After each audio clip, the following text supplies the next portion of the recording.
त्याचं नाव म्हणजे छत्रपती शिवाजी महाराज.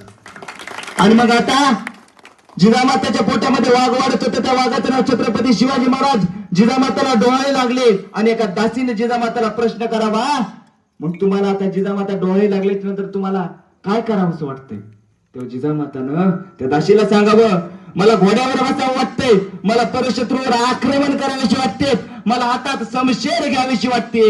हे डोळे लागले जिजामाताला. आणि आपल्या इकडे एखादी माऊलीला काय डोळे लागते?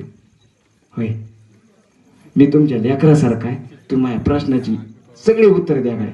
काय लागते? डोळे लागल्यावर तिला काय खाऊ वाटते? मातीतले खडे, गावातले. खरे का नाही? होय आजी, खरे खोटे?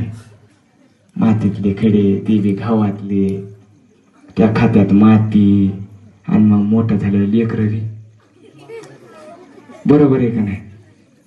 कोणत्या तरी माऊलीला हरिपाठ वाचा वाटतो का? कोणत्या तरी माऊली ज्ञानेश्वरी वाचा वाटते का? वाचते का? वाचते का माऊली हरिपाठ? ज्ञानेश्वरी वाचते कोणची माऊली? तुम्ही तर हवंच म्हणायला लागले.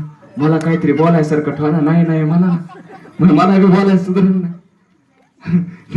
नसलं तरी मी नाही म्हणा बाबा. वाचते का हरिपाठ? आता वाचित असते, पण हरिपाठ वाचण्यात आता जाऊ द्या. हे कीर्तनातलं सांगण्यापेक्षा आपल्या शिवचरित्राकडे वळलेलं बरे. आणि शिवचरित्र संपणार नाही 1 तासभरात. शिवचरित्राकडे जोडतो. जिजामाताला डोळे लागलेली आहेत आणि जिजामाता त्या शिवनेरी किल्ल्यावर गेल्या. आणि त्या शिवनेरी किल्ल्यावर गेल्याच्या नंतर त्या भवानी देवीला जिजामाताने साकडं घालावं आणि म्हणावं, हे भवानी देवी, तुला या रेतीचे अश्रू दिसत नाहीत का ग? तुला ही रेत रडतीये हे तुला दिसत नाही का ग? आता माझ्या पोटात जे बाळ वाढतंय ना, माझ्या पोटात जो अंश वाढतंय ना, आता याला असं जन्माला घाल. या मुघलांचा बाप माझ्या पोटी जन्माला घाल गाई, या निजामांचा बाप माझ्या पोटी जन्माला घाल. असं साकडं आऊसाहेबांनी त्या भवानी देवीला घातलं. आणि पुन्हा भवानी देवीला जिजामाता म्हणल्या, जर असा कोणी जन्माला येणार नसेल तर मी वांज म्हणून राहील, पण माझ्या पोटी कोणता मुलगा किंवा मुलगी सुद्धा जन्माला घालू नको. उभं आयुष्य वांज म्हणून राहील, पण घालायचं असेल कोणी जन्माला तर मुघलांचा बाप आणि मराठी माणसाचा कोणीतरी वाली माझ्या पोटी जन्माला घाल. असं साकडं त्या माऊलीनं भवानी देवीला घातलं. म्हणजे मुलगा जन्माला यायच्या आधीच जिजामाताने तो मुलगा या समाजासाठी अर्पण करून टाकला होता. जगाच्या पाठीवरली पहिली माऊली आहे दादा, जिनं आपला मुलगा या समाजासाठी अर्पण केला होता. ही सगळ्यात मोठी वस्तुस्थिती आहे. मग घ्यायचंय का शिवचरित्रातून? आपल्याला घ्यायचंय का शिवचरित्रातून?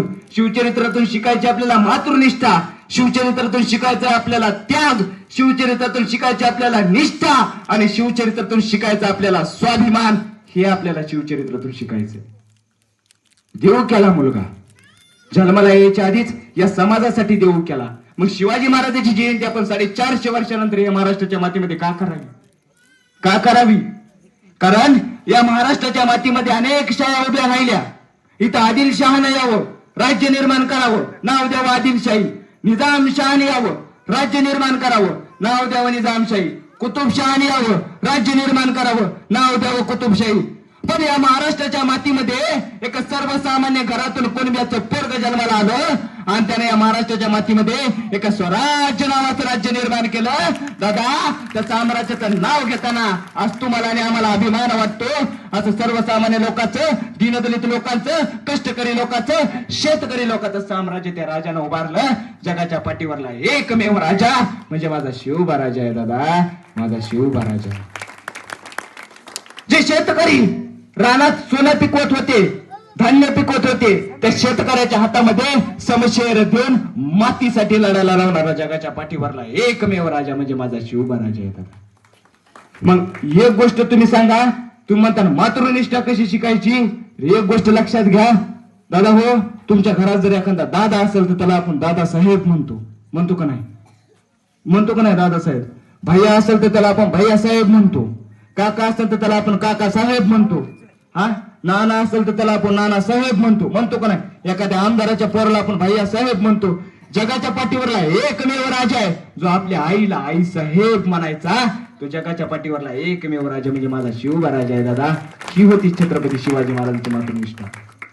त्या जिजामाताने सांगावं, शिवबा राज, तुमचा जन्म राजा म्हणून झालेला नाही तर तुम्हाला करायचंय काय?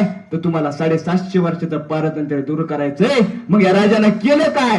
अहो, या राजानं 750 वर्षाचं पारतंत्र्य अवघ्या 30 वर्षात दूर केलं. 750 वर्षाचं पारतंत्र्य अवघ्या 30 वर्षात दूर करणारा जगाच्या पाठीवरला एकमेव राजा म्हणजे माझा शिवबा राजा आहे दादा, माझा शिवबा राजा.